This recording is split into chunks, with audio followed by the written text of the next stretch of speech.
I'm pretty sure all of us have rolled our eyes at someone without giving a second thought to the intricate physics at play behind that sassy maneuver. Today, let's discuss about the mechanics of eye movement and how surgeries alter these mechanics. Now, before we proceed, it is advisable that you visit the video on the extraocular muscle anatomy. We have two separate videos. One is the part 1 basically deals with the rectus muscle anatomy, whereas the part 2 deals with the oblique muscle anatomy, and also it is very important to understand the eye movements clearly, right? So next, now let us start discussing with the force that is generated by the extraocular muscles. So the extraocular muscles, as you can see, basically have an active force component and a passive force component.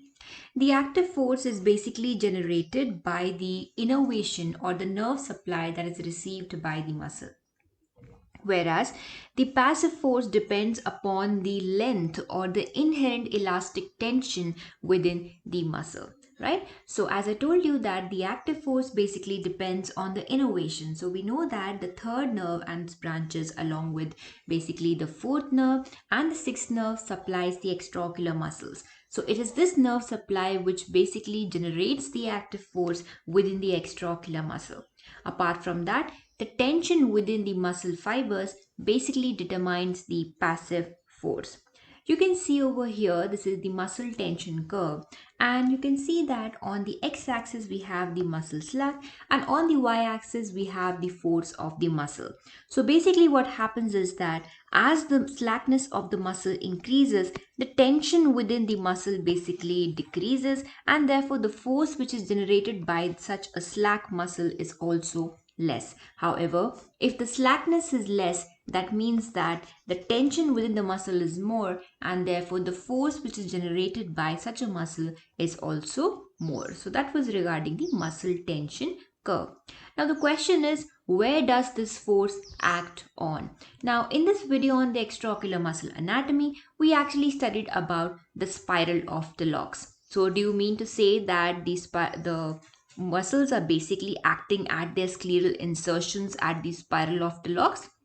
No, the answer is no. And to understand where the muscles actually exert their force on the eye, we basically need to understand the concept of tangential point, right? So a tangent is basically a straight line that basically passes the circle at only one single point, right? Similarly, when the eye muscles are actually originating from behind the globe, they actually reach their insertion on the globe, and as they are traveling, there will be one point where the muscle touches the globe first, and that point is known as the tangential point, right? So the point at which the center of the muscle or the tendon first touches the globe is known as the tangential point. So suppose this is the muscle, you can see that the insertion is somewhere here, but the muscle comes in contact with the globe at this point first, and that point is known as the tangential point. So you can see over here, so here in pink I have drawn the muscle. So you can see at this is the point where the muscle is first touching the globe. So that is the tangential point.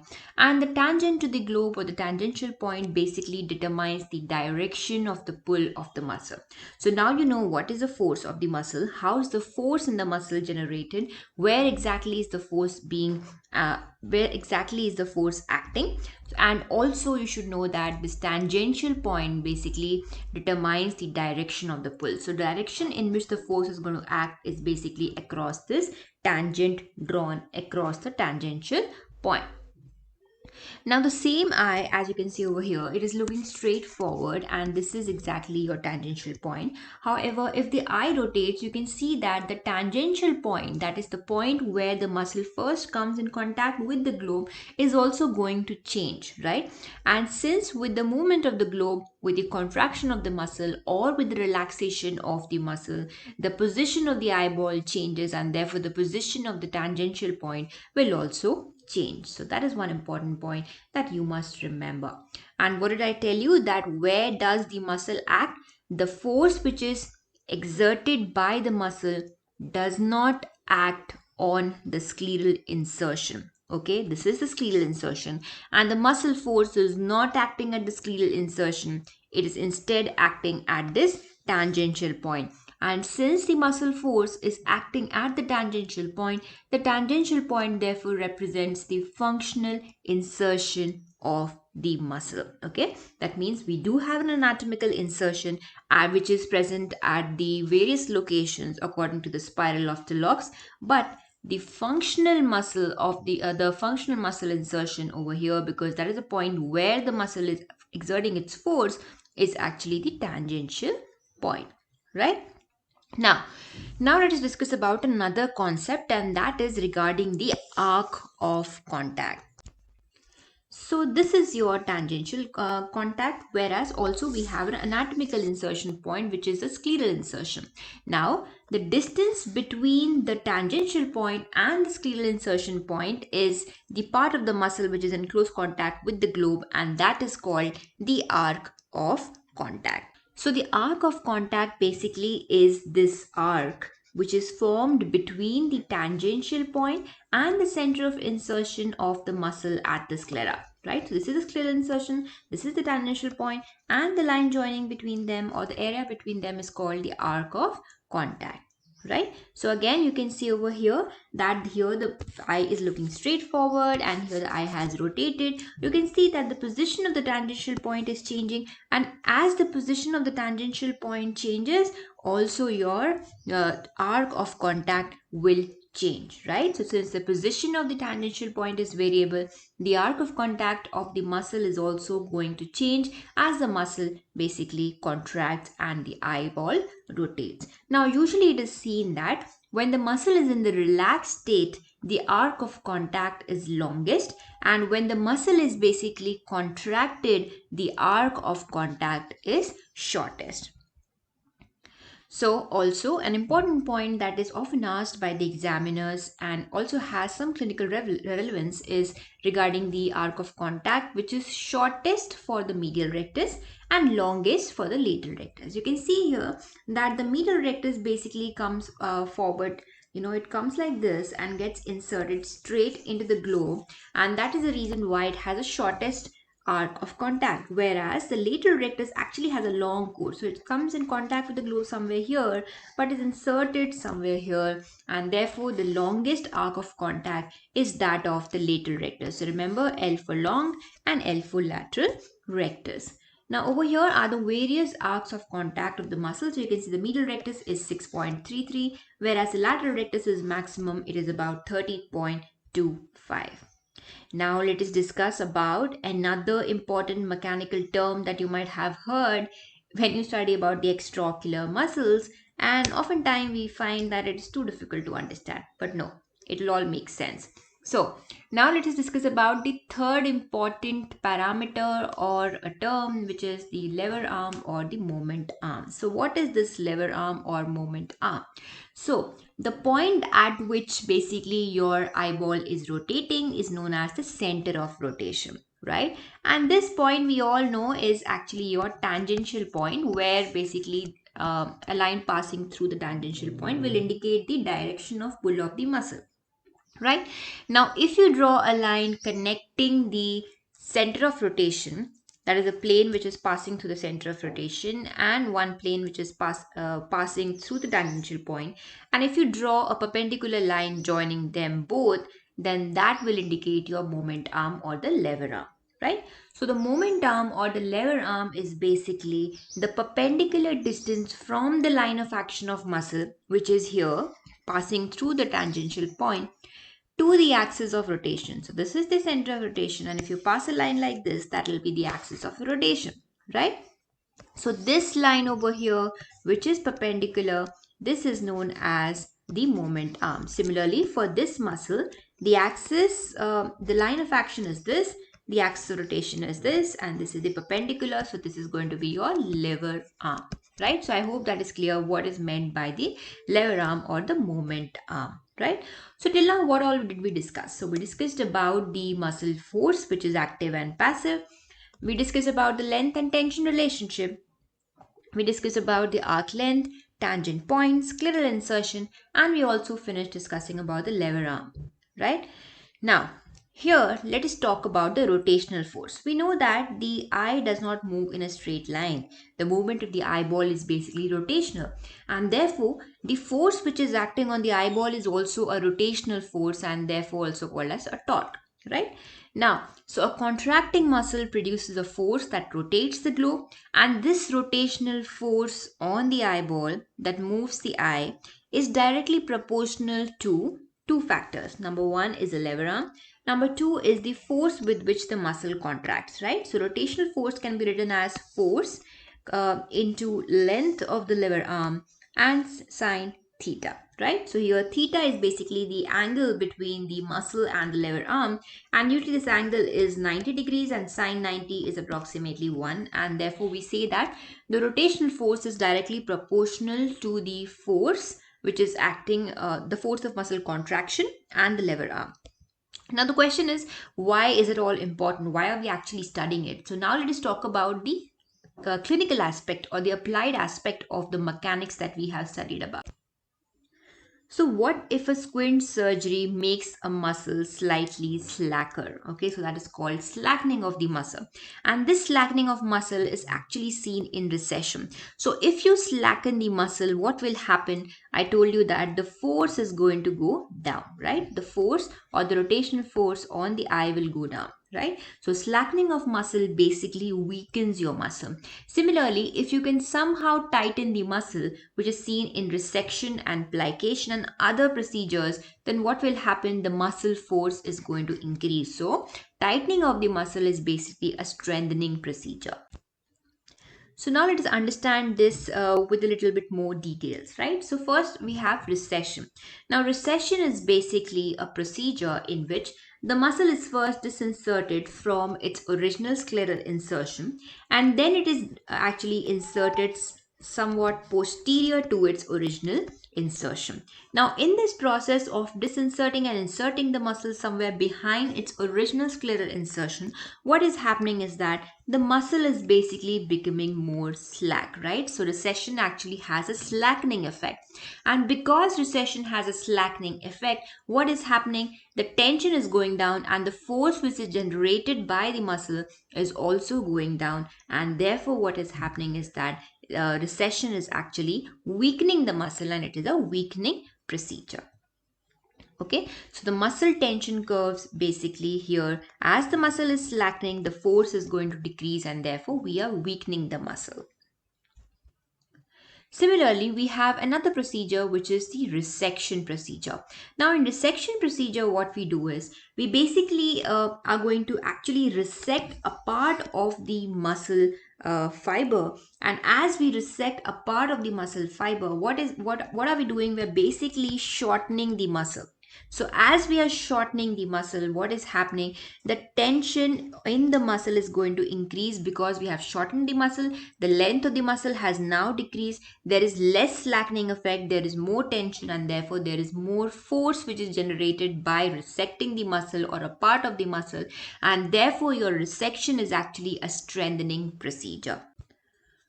So here we can actually see what happens in resection. So a part of the muscle is actually resected and the rest of it is actually moved forward. So in recession, you were moving the muscle behind, whereas in resection, you're moving it forward, right? So you're also changing their arcs of contact. So you're changing the arc of contact, you're changing the tension in the muscle, you're changing the muscle slack, and therefore you're changing the force of the muscle. So this is how your resection and recession basically act, right? So I hope that is clear. Now another procedure is that of plication. So plication is also a strengthening procedure. So in this, the muscle length is again reduced over here, but by the means of folding the muscle on top of each other. So if you actually fold the muscle on top of each other, you will actually reduce the length of the muscle without really resecting the muscle, right? So as you can see over here, the muscle is actually picked up and then it is slightly folded on top of itself, and that leads to shortening the length of the muscle, decreasing the muscle slack, increasing the tension and increasing the force, and therefore plication is also a strengthening procedure. Now let us talk about the clinical application of the lever arm. Now, the lever arm or the moment arm, if you would remember, is actually the shortest perpendicular distance between the center of rotation and the axis of the muscle. And I also told you that the rotational force is also dependent on the length of the lever arm. Now, one surgery which actually utilizes this principle to weaken the muscle is your Faden's procedure. Okay, it is FADEN, that is Faden's procedure, also referred to as the retroequatorial myopexy. Now, this procedure is performed by suturing the rectus muscle to sclera at about 12 to 14 millimeters posterior to its original insertion. So, if this is the original insertion, the muscle is going to be actually fixated at about 12 to 14 millimeters posterior to its original insertion, right? Now, what happens is that in the primary position, this Faden's procedure does not bring about much of an effect. However, when the person or when the eyeball is actually rotated towards the direction of the muscle or towards the direction of the Faden's muscle. Now, the suture which is present here, which is the Faden's suture, it actually pins the rectus muscle to the sclera. So, when the eye now rotates towards that Faden's muscle, the arc of contact cannot unravel, right? So, what I mean to say is this Faden's suture is actually creating a new insertion point posterior to its original insertion. So this point where we have put the suture, that is acting as a new insertion point for this muscle, right? Now, because of that new insertion point, obviously the direction of the muscle force is going to change, and therefore, as you can see, the moment arm will also decrease now, and it is quite shorter compared to the original moment arm. And we know that the rotational force is actually dependent on the moment arm, and therefore, if you reduce the moment arm, definitely the force with which the muscle is going to act is also going to decrease. And this is the principle of the Faden's surgery, that is reduction in the lever arm.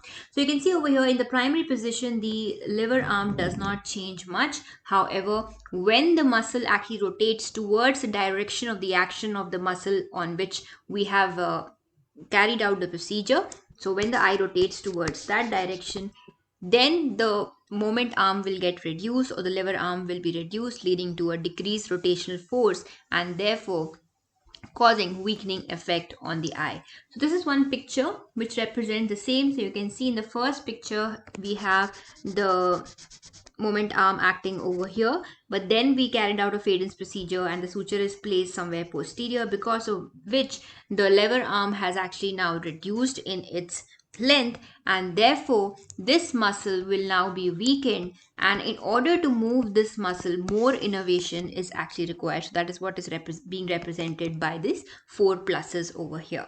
Okay, so that is how you actually apply your mechanics of extraocular muscle movement to squint surgeries. That's all for today. I hope it was useful. Thank you and have a nice day.